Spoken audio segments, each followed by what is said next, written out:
Hey everyone, my name is Becky Kraft. I am a master's student at University of Indiana studying Russian, East European Studies, and Library Science. Today I'm here with Emma Strinsky and Daniel Rourke, and we'll be talking about Ukrainian comics and their readers and their current role in Ukrainian culture and society. Along with that, we will be tying in library science and talking about what role comics are playing in Ukrainian public libraries today. Comics have really only become significant in Ukraine in the past 10 years. Prior to 2012, they certainly existed, but not on any grand scale, and they had a pretty minimal cultural impact. But at this point, they are achieving a significant level of readership, and they're one method in which Ukrainian authors and artists are grappling with a long history of Russian colonization and the recent years of increasing Russian aggression and war in the East, in Crimea, and certainly today with the ongoing war that Russia is waging in Ukraine. Ukrainian readers have really embraced comics through a variety of avenues, and as they've become a bigger part of Ukrainian culture, they've been recently begun to be widely incorporated into public libraries all through Ukraine, both in major metropolitan areas and in small villages as well. So they are finally truly achieving a universal level of access in Ukraine for readers. So like I said, Ukrainian language comics industry is a fairly young industry today that is nonetheless publishing a very wide variety of comics. And when I say comics, I am referring not just to single issues that we might pick up at a comic book store, but also longer graphic novels, really any sort of graphic narrative that is told through both images and words. So I know that a lot of Ukrainians also speak Russian. Mm-hmm. Are there Ukrainian language comics and Russian language comics in Ukraine, or is it mostly just Ukrainian language comics? That's actually a really good question, because both Russian language and Ukrainian language comics have been widespread in Ukraine. My research that I've been looking at recently has dealt mostly with original Ukrainian language comics that have been produced by Ukrainian creators, but there is a really wide variety of comics available to readers in Ukraine. And whether they were originally produced in Russian and sold that way in Ukraine or translated into Ukrainian, there are a lot of Russian comics, as well as translations from English, French, plenty of other languages that are available. And I think the readers have really, there's a lot of overlap there. Most readers don't just purchase original Ukrainian language comics, or they might pick up the latest issue of The Will or Volya, which is one of the most popular Ukrainian comics, but also grab the latest issue of Batman as well.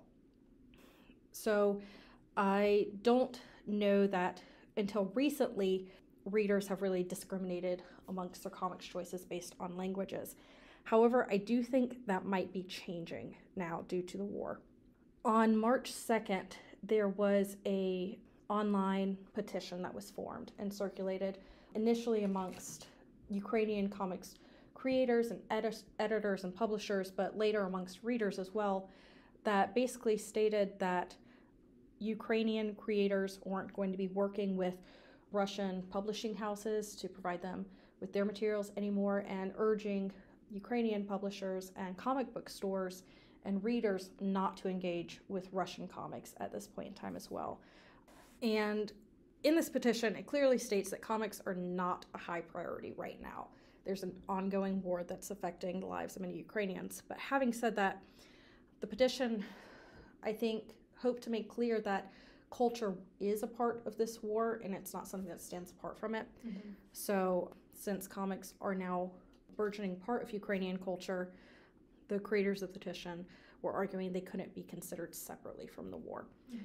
So those who signed were pledging a number of things, like not to buy Russian comics, not to sell their own comics to Russian publishers, and not to draw for, write for, or work for Russian publishers, among other things. So I would say pre-war, yes, Ukrainians were buying and reading both Ukrainian and Russian comics, but at this point in time, I think that has changed and might remain in flux for the foreseeable future. And then What age groups of people are reading comics?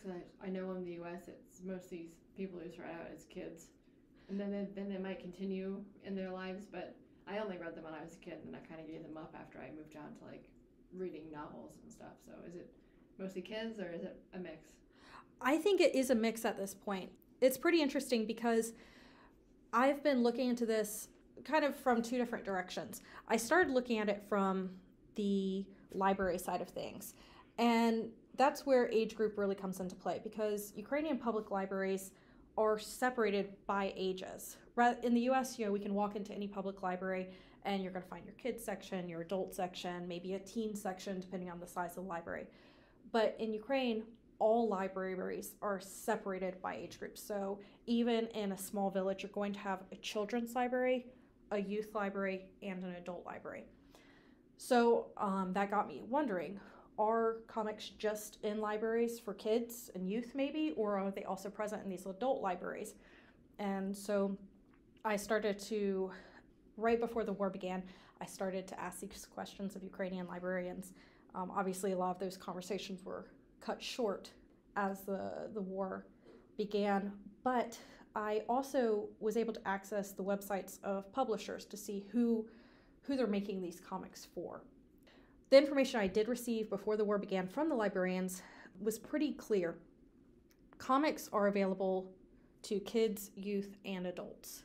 I would say by far, it seems youth libraries are working with them the most. And youth doesn't quite mean, here in the US, that might mean ages 12 to 18 or something like that. Youth libraries in Ukraine are geared for, yes, preteens and teens, but also young adults through college, grad school, and maybe even the beginning of military service. So maybe from ages 12 to 30 rather than 12 to 18. So these teenagers and young adults really seem to be that target audience, at least on the library side of things. The publishers show something similar, although I would say I am seeing a lot of original Ukrainian comics that are published specifically for more adult audience. So either that high end of the youth age, the young adults, or simply for older adults, because a lot of the things that have been published, again, we're talking since 2012 here. Obviously, the Revolution of Dignity occurred in 2014, and a lot of Ukrainian comics have focused on Ukrainian culture and Ukrainian history, and some even directly on the Ukrainian military efforts and those fighting in the East. So you see a lot of really adult themes like war pop up in these comics, and they certainly wouldn't necessarily be targeted to anybody under 18. Having said that, I do know of at least one Ukrainian comics publisher who is specifically geared towards children's publications. So they certainly exist for the younger group, the kids. And one thing I've noticed in the library collections that I have been able to access is there's a lot of translated materials for kids. So French comics like Tintin have been translated into Ukrainian. And so I think kids are maybe interacting less so with Ukrainian original comics and more so with comics translated into Ukraine. All that to say is all ages are reading them, but it is a little more nuanced about which comics are being printed for which ages. Okay, I have one quick question then too. You noted earlier that there are different ways fans are interacting with comics in Ukraine. Could you touch a little bit more on that? Yeah, definitely. One way that fans are interacting with comics or in the comics community in Ukraine is the same way fans all over the world are interacting with their comics communities, and that's through social media groups. Right now, there are multiple groups, for example, on Facebook, where Ukrainian fans get together, and whether they're discussing comics in particular, or as one social media page calls it, geek culture, more broadly touching on not only the comics, but perhaps the movies that have spun off from the comics and things like that. They get on these sites to interact with each other and to stay updated on news and things like that. Comic book stores definitely do exist in Ukraine, less so than perhaps, say, here in America. You do see multiple comic book stores existing in Kiev, but less so in the rest of the country. But you can also see comic book events popping up at libraries, public libraries throughout Ukraine. And there I see a lot of master classes on how to create your own comic. And I get the impression that a lot of this is fan driven. It's the readers who are creating these fan groups on social media, who are perhaps initiating some of these master classes. But I also do see some comic book creators influencing this, as well as potentially even publishers themselves. As well, comic cons or comic book conventions have actually begun to occur since maybe 2014, 2015. I think the first one in Ukraine happened in 2014, which was only 2 years really after comic books started to really take off. So in a very short time, these comic book conventions started to take place, first in Odessa and now largely in Kiev. And there you'll see a lot of comic book readers and fans of pop culture in general get together and engage in cosplay and other activities that we would see fans interact with here in the US or anywhere around the world. So again, there's actually a very broad comic book community, comic book culture that has sprung up around comic books, again, in a very short period of time. Okay, I have one more question. So you talked about the war a couple times now earlier, but could you speak a little bit more about Ukrainian comics and in the context of the current war in Ukraine? Absolutely. The social media sites I mentioned, readers have taken to these groups to condemn the war and express themselves through various posts, from fan-created memes to artwork drawn from comics creators themselves have popped up on these sites, and they've created memes and other posts that include comics characters, whether Ukrainian comic characters, or I've seen one with Batman and Superman condemning the war and Russian aggression. So just whether very, very local things like that, where they get together and, have these communities in which they can express themselves through this method, they're certainly doing so. The petition I mentioned earlier is a more direct way in which they're tying comics to Ukrainian culture and Russian culture, and stating that culture in general, and in this case comics specifically, can play a part in the war. In this way, by abstaining from interaction with Russia and Russian companies, is what they're advocating for this petition. And over the course of a couple weeks, I think this petition received about 530 or so signatures, some of them from readers, but there were multiple comic book store owners, publishers, editors, and creators who signed this. And like I said, there's just, at this point, there's not that many comic book stores in Ukraine, and the number of publishers is certainly smaller than we see here in the US. So for that many comic book personnel, comic book industry people to sign a petition like this might have a significant impact. Obviously, comics are not central to anybody's life right now during the war. I started this project before the war began, and it has at times seemed perhaps less important than some other things that have been going on when lives are truly at stake. But it's important to keep in mind, readers and comics creators are affected the same ways everybody else in Ukraine right now. So I'm sure a lot of them are out there fighting.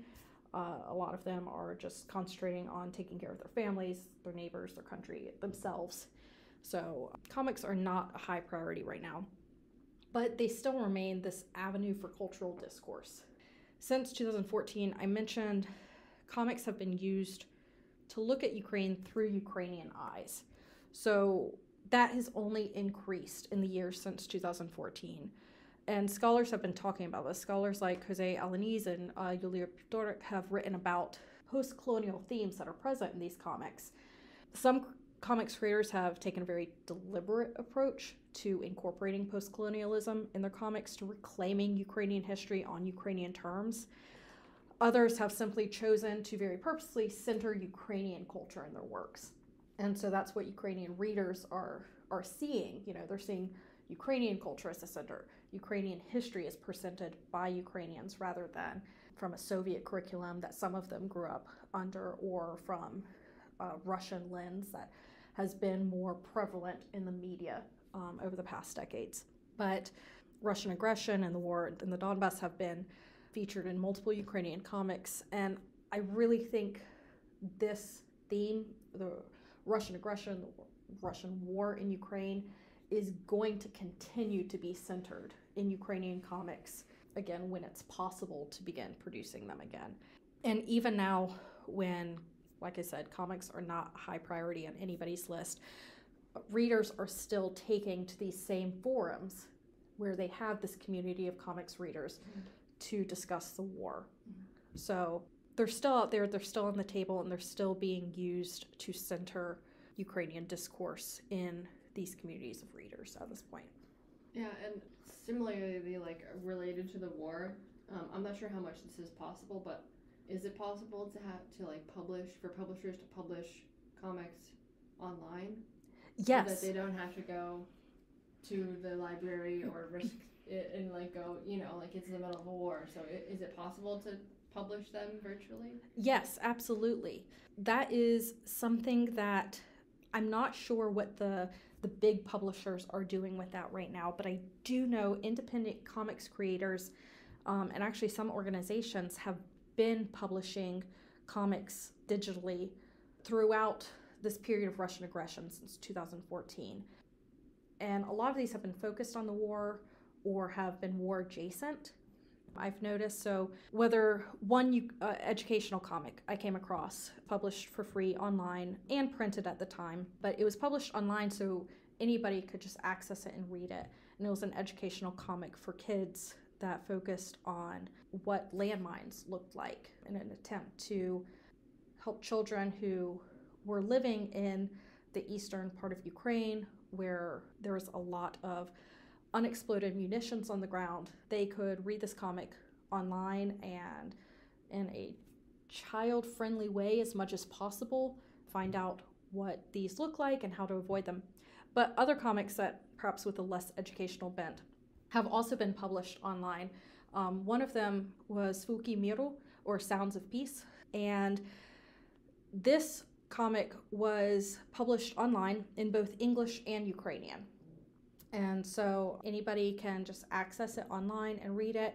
And it was about the author's experience as a young person who grew up near the Eastern Front and experienced life as an internally displaced person in Ukraine. And so I do know that even before this latest wave of Russian aggression since February, I do know comics creators have been taking to these digital platforms to enable more readers to access their work. And I certainly see that as an opportunity for creators who might not be able to work traditionally right now to continue to produce comics and get them to these readers online. I have one question. Has there been any significant influence from the Russian side in terms of the comic community there to kind of penetrate the Ukrainian comic community during this conflict presently as we speak? That is a good question. I have not seen it, but that doesn't mean it's not there. The sites I've been frequenting have been very much Ukrainian generated groups, Ukrainian generated communities, and I haven't seen anybody attempt to portray Russia in a positive light there. What has been interesting has been both, again, we saw that some readers and creators are boycotting Russian comics businesses right now. And so you're seeing a preference for Ukrainian comics. However, on these fan groups, readers go back and forth between using Russian and Ukrainian freely.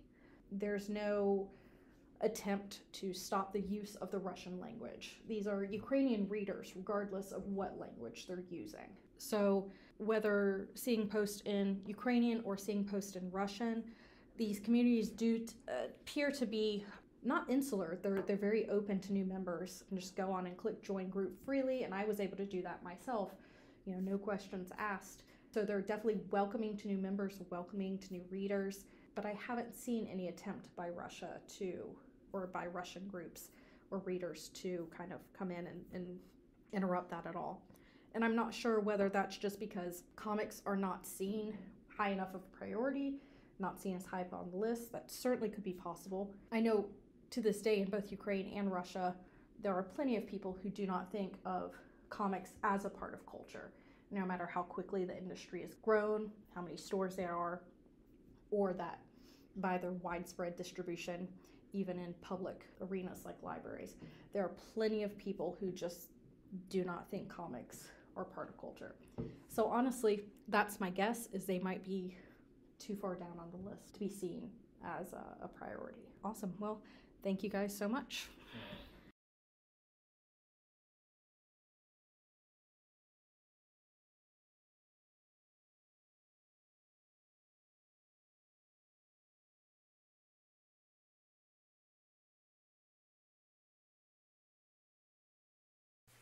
Thank you, Emma and Daniel, for joining me today to talk about these Ukrainian comics. Their role in Ukrainian culture continues to develop, and like much else today, it is being impacted by the current war. Nonetheless, readers are continuing to engage with comics and with comics culture in multiple different ways. Public libraries are one part of this, and I think it will be fascinating to see how this continues to develop in the future. Thanks, everyone.